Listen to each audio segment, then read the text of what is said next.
सिवान के दिवंगत विकास पुरुष कहे जाने वाले डॉक्टर मोहम्मद शहाबुद्दीन साहब की चर्चा हम लोग कर रहे थे। चूंकि शाहनवाज खान जो बीपीएससी के अफसर बने हुए हैं लहेजी पंचायत से, और मैं ये भी बताना चाहूँगा कि लहेजी पंचायत के लिए प्रथम ये पदाधिकारी हैं जो बिहार पब्लिक सर्विस कमीशन के तहत इनका चयन हुआ है। तो सर बहुत बहुत स्वागत एक बार फिर से।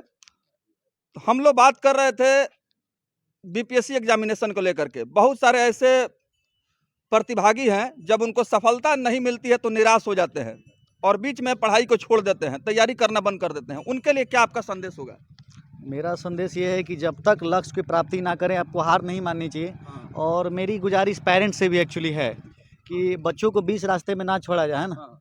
उनको हर तरह से सपोर्ट किया जाए। और लास्टली क्योंकि मेहनत एक दिन रंग लाती है ना, कि मेहनत एक दिन जरूर रंग लाती है। तो गिव अप नहीं करना है और अंत तक लड़ते रहना है। जो संघर्ष करता है वही जीतता है। क्योंकि मुझे ये सफलता हासिल करने में लगभग 6 वर्ष लग गए, क्योंकि मुझे स्टार्टिंग में सही गाइडेंस नहीं मिली एक्चुअली, और गाइडेंस के अभाव में इतना समय लगा। मेहनत में मेरी कमी नहीं थी, लेकिन फाइनली सब जो भी कमियां थी उसको मैंने ओवरकम किया और आज अल्हम्दुलिल्लाह मैं कामयाब हुआ हूँ। बिल्कुल, हम बताना चाहेंगे कि ये किसी निजी विद्यालय में शिक्षा प्राप्त नहीं किए, सरकारी विद्यालय में इन्होंने शिक्षा प्राप्त किया और गांव के ही विद्यालय से इनकी प्रारंभिक शिक्षा प्राप्त हुई। उसके पश्चात ये उच्च शिक्षा के लिए पटना चले गए और पटना से इन्होंने पीजी किया, इंटरमीडिएट किया। उसके पश्चात लगातार ये प्रतियोगी परीक्षा को लेकर के प्रयासरत रहे और परिणाम आज सामने है कि ये बिहार पब्लिक सर्विस कमीशन में इन्होंने झंडा अपना गाड़ दिया और आज पूरे लोग इनकी प्रशंसा कर रहे हैं। नुमान अहमद कक्कू साहब हैं, काफ़ी सक्रिय रहते हैं और इस तरह की सफलता जब मिलती है तो वहाँ पहुँचते हैं और लोग उनका मुबारकबाद भी देते हैं, हौसला बढ़ाते हैं। क्या कहेंगे सर, कैसा लग रहा है? देखिए, पहले तो मैं शहनवाज भाई को, छोटा भाई मेरे जो आज इस रैंक पर 68वां रैंक से ये बीपीएससी निकाले हैं, बहुत मैं भी खुश हूँ और इनके परिवार वाले भी कितने खुश होंगे और इस गांव पे प्रभाव पड़ेगा। सबसे बड़ी चीज़ है कि इनके पढ़ने से इस लहेजी गांव पे और प्रखंड में प्रभाव पड़ेगा कि एक भाई मेरा बीपीएससी निकाला है, मैं भी प्रयास करूं कि मैं भी उतना पढूं। क्योंकि सबसे ज़्यादा आज के ज़माने में हम जिस पद पर हैं, इसी में ज़्यादा लड़का न्यू जनरेशन भाग रहा है। लेकिन इनके आने से मुझे ज़्यादा खुशी हुई कि अब लड़का सबका दिमाग चेंज होकर और पढ़ाई में ही लगेगा। और बाकी शहनवाज भाई के जैसे और भी जो भी लड़का है सब, मैं सबको ये कहना चाहता हूँ कि आप लोग भी इनके ही नक्शे कदम पर चले और आगे पढ़े और माँ बाप के पैसा को ज़ाया ना करें और आप लोग पढ़ेंगे तो आगे बढ़ेंगे। बिल्कुल, देखिए कहा भी जाता है कि मानव जब जोर लगाता है पत्थर पानी बन जाता है। इंसान का अगर दृढ़ संकल्प हो, इरादा मजबूत हो, नियत साफ हो तो कामयाबी से कोई रोक नहीं सकता है। हाँ, संघर्ष करना पड़ता है, परिस्थितियां विपरीत जरूर होती हैं और इस परिस्थितियों का सामना करके जो लोग लगातार प्रयास करते हैं उनको सफलता जरूर प्राप्त होती है। ऐसा ही किया है शाहनवाज खान ने, जो आज बीपीएससी अफसर बन करके सहायक आपदा प्रबंधन पदाधिकारी के पद पर इनका चयन हुआ है। इनके जो पिताजी हैं जलालुद्दीन खान जी, उनसे भी हम बातचीत करेंगे।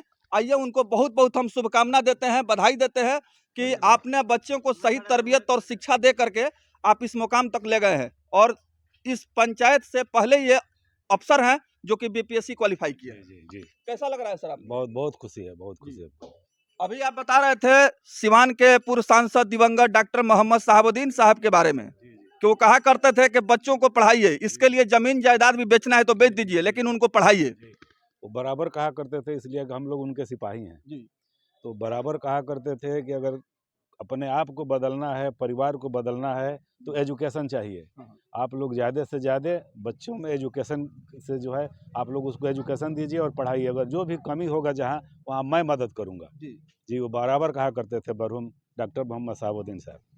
डॉक्टर मोहम्मद शहाबुद्दीन साहब की इस बात को आपने मतलब ठान लिया और आपने प्रैक्टिकली वो आपने करके दिखा भी दिया। जी, ये हमको ही था कि हमारा लड़का अगर तेज है, अगर पढ़ने में कामयाब है तो जो भी आएगा सामने, हम जितना कष्ट होगा हम करेंगे, मगर हम इसको पढ़ाएंगे। सर, इनकी शादी विवाह के रिश्ते अब आएंगे और एक नजीर बनेगा, उदाहरण बनेगा आपका फैसला। आप किस तरह का मतलब जो है लड़की से शाहनवाज खान साहब का शादी करना चाहेंगे, चूंकि ये तो अफसर बन गए हैं, तो ये सवाल हम आपसे जरूर पूछेंगे। हम लोग बिल्कुल सिंपल, इसलिए कि हम सिंपल परिवार से हैं, मीडियम वर्ग से हैं, मीडियम में करेंगे। इसलिए कि पूरा परिवार, हम 2 भाई हैं। एक हमारे भाई जो हैं वो हम लोग में समझ में नहीं आता है कि हम अगर हमारे अंदर अगर कुछ हो जाता है तो उसका हार्ट अटैक हो जाएगा। इसलिए हम लोग में इस तरह से मोहब्बत है। हम लोग दोनों भाई एक साथ रहते हैं। जी। देखिए, खुद ही को कर बुलंद इतना कि हर तकबीर से आगे खुदा बंदे से पूछे बता तेरी रजा क्या है। इंसान अशरफुल मखलूकात है और सबसे सर्वश्रेष्ठ प्राणी है तमाम प्राणियों में, और इसलिए इसकी चर्चा होती है।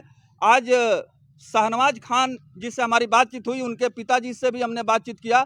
इन्होंने डॉक्टर मोहम्मद शहाबुद्दीन साहब को याद किया और उन बच्चों के लिए भी और उन माता पिता को भी इन्होंने एक संदेश दिया है कि कभी भी आप अपने औलाद से नाउम्मीद मत होइए, कोशिश कीजिए उसको आगे बढ़ाने के लिए। अगर इरादा नेक होगा, कोशिश सही होगी तो कामयाबी जरूर मिलेगी। अंत में प्रमुख साहब के से बात करेंगे, प्रतिनिधि हैं। सर, क्या आप संदेश देंगे, मैसेज देंगे इस कामयाबी को लेकर?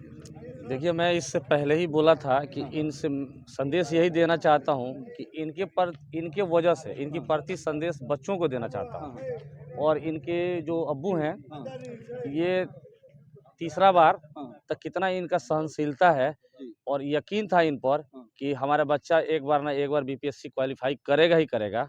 मैं इनके दाद देता हूँ इनके मतलब सहनशीलता की। इनको भी बहुत बहुत मैं धन्यवाद करता हूँ और इनको देखकर मैं सबको संदेश देना चाहता हूँ कि इनको देखकर बच्चे सब पढ़ने में ज़्यादा मन लगाए और अपने माता पिता का पैसा ज़ाया ना करें, मन लगा के पढ़े, बीपीएससी निकाले, यूपीएससी निकाले, आगे बढ़े। सर, अंतिम सवाल, थोड़ा सा एक सवाल हम पूछना भूल गए थे। बहुत सारे विद्यार्थी हैं जो प्रतियोगी परीक्षा की तैयारी करते हैं, वो आप जैसा ही सपना देखते हैं, वो चाहते हैं कि हम भी पढ़ लिख करके अफसर बने, समाज का सेवा करें, राष्ट्र के निर्माण में अपना महत्वपूर्ण योगदान दें। उन लोगों के लिए आपका क्या मतलब ये संदेश होगा, क्योंकि आप कामयाबी हासिल कर चुके हैं और आपसे उनको सीखने का बहुत सारा मौका मिलेगा? इस बात के मतलब इसका आंसर मैं एक शेर से देना चाहूँगा कि सपने हमारे कि जूते फटे पहनकर आकाश पे चढ़े थे, कि जूते फटे पहनकर आकाश पे चढ़े थे, सपने हमारे हरदम औकात से बड़े थे। तो अपने औकात को बीट करना है। एक्चुअली छोटे सपने नहीं देखने हैं, बड़े सपने देखने हैं, है ना। तो एक्चुअली अगर जो हम सपने देखते हैं वो सपना एक ना एक दिन पूरा होता है। ये इसका जीता जागता उदाहरण मैं हूँ। मैं बोरे वाला स्कूल से शुरू करके आज बीपीएससी का पदाधिकारी बना हूँ। मैं सबसे कहना चाहूँगा कि सपने बड़े देखने और गिव अप नहीं करना है, लगे रहना है। लगे रहेंगे तो एक दिन सफलता जरूर मिलेगी। और ये मुझे लोग पहले बोलता था तो मुझे भी लगता था कि शायद लोग सिंपैथी दे रहे हैं, लेकिन नहीं, एक्चुअली होता है ये, है ना। तो गिव अप नहीं करना है और हार नहीं माननी है, लगे रहना है और सबको अपने एक दिन सोचना है कि अपने पेरेंट्स का नाम रोशन करना है हमें। बस यही कहना। थैंक यू, बहुत बहुत शुक्रिया, थैंक यू। अब्बा का ये मानना था कि अगर पढ़िए तो अच्छे से पढ़ाई कीजिए, है ना। और उन्होंने हमेशा पढ़ाई को, स्टडी को प्रमोट किया है। और वो चाहते थे कि अब जहाँ तक पढ़े। फैमिली से मुझे कभी किसी तरह का डिस्करेजमेंट नहीं मिला, हमेशा सपोर्ट मिला है। और मैं बीच बीच में कभी कभी हिम्मत हारता था, सोचता था कुछ और कर लूँ, लेकिन फैमिली की तरफ से होता था कि नहीं, जो करना चाहते सिर्फ वही कीजिए आप। तो पापा ने बहुत सपोर्ट किया एक्चुअली। एक सवाल सर आपसे ये रहेगा, क्योंकि जैसे इसकी खबर मिली, लोगों ने इसकी जम करके जो है तारीफ की कि आपने काफी संघर्ष किया, लगातार आपको असफलता मिल रही थी, लेकिन असफलता के बाद भी आप कभी निराश नहीं हुए और आपका जो लक्ष्य निर्धारित था उसको आप दृढ़ संकल्प के साथ आपने उसको प्राप्त किया। तो ये जो लगातार निराशा आपको मिल रही थी, कभी आपको मतलब आप हतोत्साहित नहीं हुए? नहीं, कभी कभी होता था, ऐसा नहीं था कि कभी कभी निराश नहीं होते थे, लेकिन यही था, वही टाइम था जब मतलब मेरे अब्बा, घर वाले, छोटे अब्बा, सब लोगों ने कहा कि नहीं, तुम्हें यही करना है और कुछ नहीं करना है। मेरे पास और कोई चॉइस नहीं था, ना कोई प्लान भी था। तो मैं सोचता था कि ये लोग बोलते थे कि किस बात का टेंशन लो, मैं हूँ, तुम्हें जो करना है वो करो तुम। और मैं लगा रहा इस चीज़ को लेकर के। अगर फैमिली की सपोर्ट नहीं होती तो शायद मैं रास्ता